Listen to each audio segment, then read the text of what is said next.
Water rescues were the name of the game for the Joplin Fire Department today, and the Jasper County Emergency Manager breaks down his top safety concerns for our current dangerous weather. That's coming up. And the latest on the search for a missing 12-year-old girl who was swept under the current in Shoal Creek. The 4 states' most watched news starts now. The storms are moving out now, but heavy rains earlier today brought widespread flash flooding to the region. This is KOAM News at 10. We go straight now to Doug Heddy.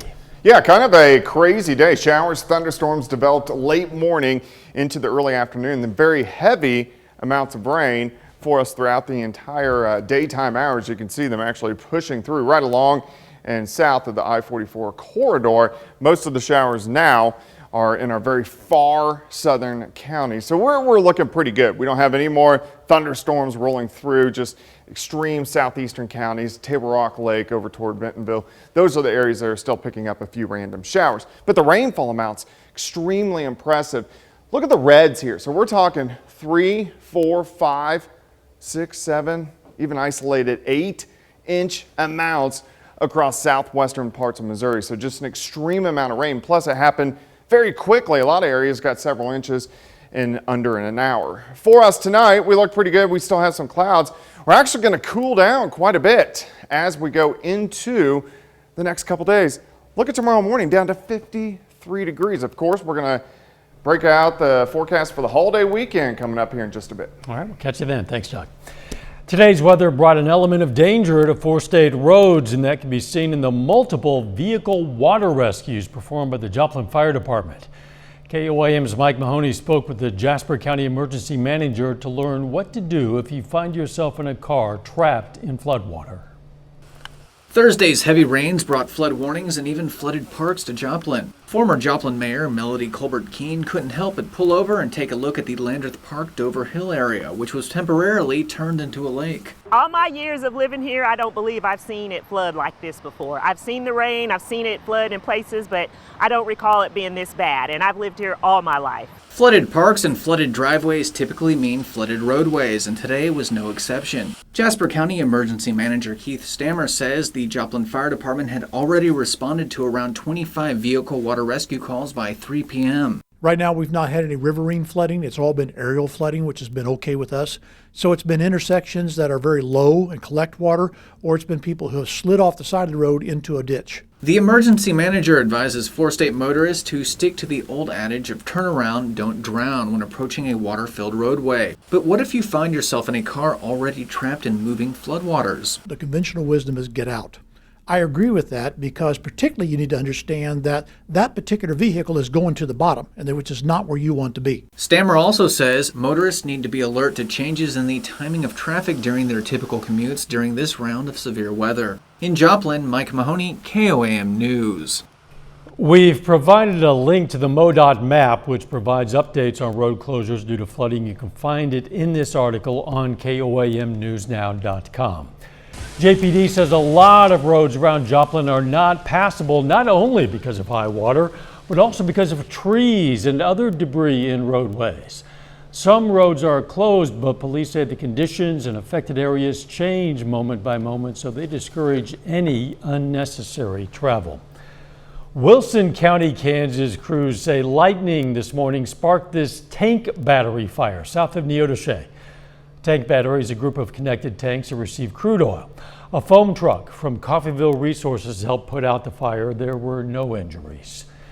People in the Joplin area have several options for shelter if storms turn tornadic, but what about wearing masks if you have to go into one? Well, the Jasper County Emergency Manager says keep things simple and follow the rules of the safe room. Number one concern is get people into shelter. Number two concern is masking, and that depends on a couple factors, one of which is the masking policy for the local entity that operates the shelter. The second one is your own concerns as well. You can't go wrong by wearing a mask. For a link to a list of the community safe rooms run by the Joplin School District and their rules, click on this article again on KOAMnewsnow.com.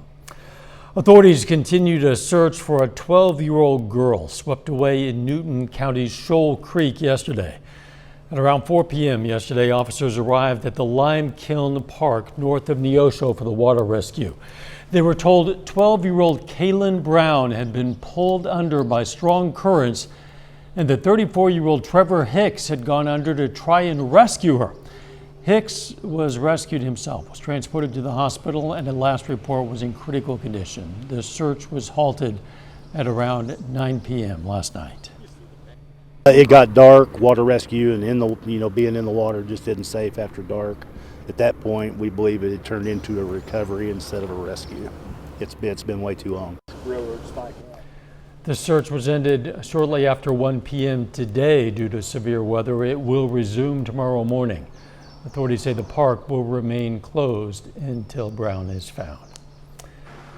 Joplin police say a car sideswiped another vehicle on I-44 this morning. Happened near mile marker 11. There were no fatalities, but one person was taken to the hospital. The condition is unknown. Once the rain clears, pool owners are going to have some cleaning up to do, but a key chemical might be a little harder to find. There's a shortage of chlorine. That's partly due to a fire last summer at a Louisiana chlorine plant. It affects not only pool owners who use chlorine tablets, but that's the only ones it affects at this point. We spoke with the program director at the YMCA, which has already bought its chlorine for the upcoming season, but worries that supply could run out and could need to close down early for the season. Yeah, if it's a really hot, sunny summer, you end up using more chlorine in your pool. And, even though we've planned on what we expect to need for the whole season, we could potentially run low toward the end. YMCA says they're concerned about the need to find more chlorine should they run out due to chlorine tabs being difficult to find and more expensive than usual. Still ahead, an arrest is made in connection with the escape of these two Southeast Kansas inmates and the latest on the mass shooting at a California rail yard.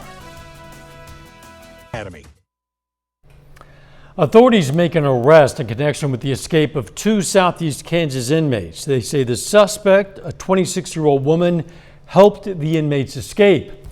She faces charges that include felony aiding a fugitive and obstructing justice. The two escapees are still on the loose. They are Michael Martzloff and Mark Hopkins II. Authorities say the two escaped through plumbing in the Columbus jail. The men are considered armed and dangerous. Hopkins was in jail in connection with a June double homicide, and Martzloff was held on felony narcotics charges. Anyone with information should contact the Cherokee County Sheriff's Office. A Southwest Missouri couple agreed to plea deals for not getting medical attention for her 3-year-old son. 27-year-old Sarah Garby of Verona pleaded guilty to first-degree child endangerment. Her boyfriend, Caleb Williams, entered an Alford plea to 2 counts of endangerment. The plea deals include participation in a 120-day treatment program. Depending on the outcome of that program, they could be released on probation. The Kansas Highway Patrol says 2 people are dead after a head-on crash in Labette County. Authorities say 43-year-old Jason Hopkins of Parsons was heading north on US 59 when his vehicle crossed the center line and hit Jennifer Fowler's vehicle head-on. Hopkins and Fowler both died at the scene. A passenger in Hopkins' vehicle was taken to the hospital with serious injuries. Police and federal investigators returned to the scene of a mass shooting, trying to determine why a man would open fire on his co-workers at a Northern California rail yard. Len Ramirez has the latest from San Jose. Mourners gathered in San Jose, California to remember the 9 people gunned down at the Valley Transportation Authority. A federal official confirms to CBS News U.S. Customs officers had previously detained the shooter, Samuel Cassidy, after a trip to the Philippines in 2016. They noted he professed a hatred of his workplace and was carrying books about terrorism. Among the victims in the Wednesday morning rampage were bus and light rail operators, mechanics, a lineman, and a manager. We do know that he confronted one person and said, "I like you, get out of here," and then went to the next. The person that he did not shoot was not an employee there. The wife of 49-year-old Alex Ward Fritch was by his side as he died at a nearby hospital. The nurse came in because he was deteriorating. And she said, "He knows you're here. He's crying." And he took his last breath and his heart stopped. Authorities believe Cassidy acted alone and killed himself as deputies closed in on him. His ex-wife spoke about their 10-year marriage. His temper, that was one of our biggest problems. At the scene, detectives found 3 semi-automatic handguns. I believe that our deputies actually prevented more loss of life. Investigators also recovered nearly 3 dozen high-capacity magazines loaded with more ammunition. Len Ramirez, CBS News, San Jose, California. Police are also investigating a fire at the gunman's house that broke out around the same time as his attack. The Department of Justice has subpoenaed documents from an Eli Lilly plant that makes parts of the pharmaceutical giant's COVID-19 antibody treatment. 2 FDA inspections found problems with the New Jersey plant. The company previously told investors that, quote, there was never an impact on product quality. Eli Lilly and Company said today that it's cooperating fully with the government's investigation. The antibody treatment is called Bamlanivimab. In April, the FDA revoked the emergency use authorization for the treatment to be used on its own. The reason it didn't work as well against widely circulated variants of the coronavirus. It can still be used in conjunction with one of the company's other antibody treatments. The number of Americans filing jobless claims continues to decline. According to the Labor Department, 406,000 people filed new applications for unemployment benefits last week.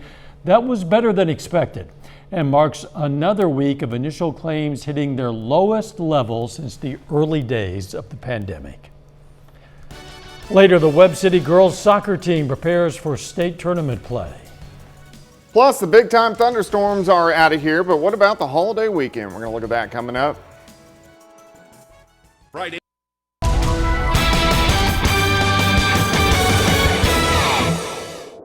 Crazy weather day for us today. Showers, thunderstorms, flash flooding, several severe thunderstorm warnings as well with hail and wind across the region, but everything has calmed down now. You can see no watches, no warnings across the region. You have to travel down across central parts of Arkansas before you find a severe thunderstorm watch still in effect. Still, most of the flash flood warnings have now expired, which is good after extremely heavy amounts of rain.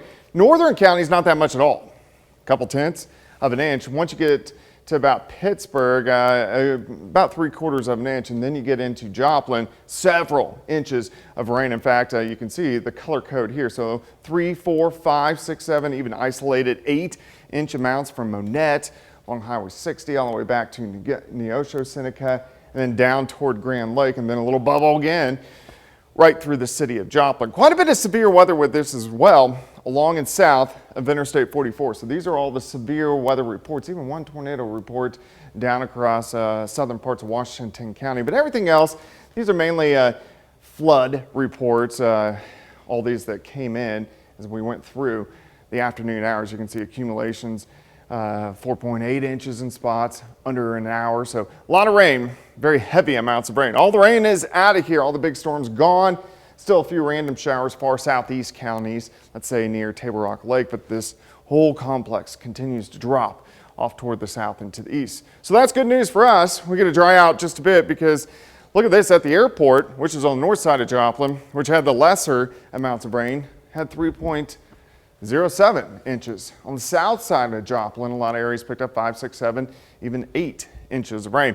Nice time lapse, Indigo Sky Casino and Resort. If you didn't get to see it, it was a fantastic sunset, kind of an orange, almost pinkish look outside due to the clouds and the reflection off the rain, which was pretty cool, but a nice time lapse of indigo sky.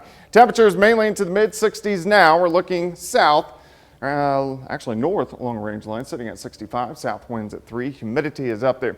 So in the low-lying areas, we may get a little bit of patchy fog tonight, so watch out for that, but besides that, it looks a lot better. Some clouds stick around, maybe a sprinkle or two, and then partly sunny skies for us tomorrow. It's going to be almost chilly for this time of the year. Temperatures starting at 53, 64 by noon, high temp right around 69 degrees, which is crazy. We should be into the 80s. Look at this, tomorrow night. So we're heading into Memorial Weekend. We're going down into the upper 40s. It's going to be kind of cold. Upper 60s to near 70 once again as we head into Saturday afternoon. So the weekend looks pretty good. It's just kind of chilly to kick off the unofficial start of summer. Thunderstorms back in on Monday. I'm going to put a very low severe threat, but we need to watch that and see if that creeps up just a little bit. But majority of the holiday weekend looks pretty good. 69 tomorrow, 46 tomorrow night, 68 Saturday, 72 on Sunday, 74 on Memorial Day. We need to dry out a little bit. I know it's a little chilly for people who want to hit the pools or the lake or the whatever, but a nice weekend.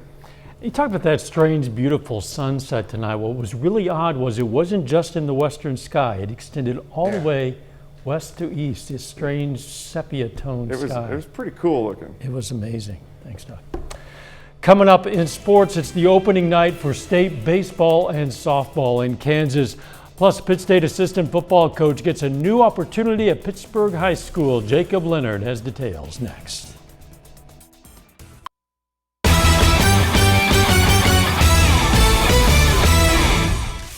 The Frontenac softball team is once again back in the 3A state tournament. The Raiders begin their quest for a third championship in 6 years tonight in Manhattan. Frontenac up against Silver Lake in the quarterfinals. Tough one here for the Raiders. They fall 7-6 on a walk-off. Frontenac ends the season with a 19-5 overall record. In the 2A bracket, Colgan takes care of business against Spearville 6-2. Panthers move on to face Mission Valley High School in the semifinals tomorrow morning at 11. The Colgan baseball team also in action in the 2A bracket tonight. And check this out, their quarterfinal game against Valley Falls. Not kidding, it's still going. It's 2-2 in the top of the 15th inning. Now, earlier in the night, this one just a nightmare for Heston.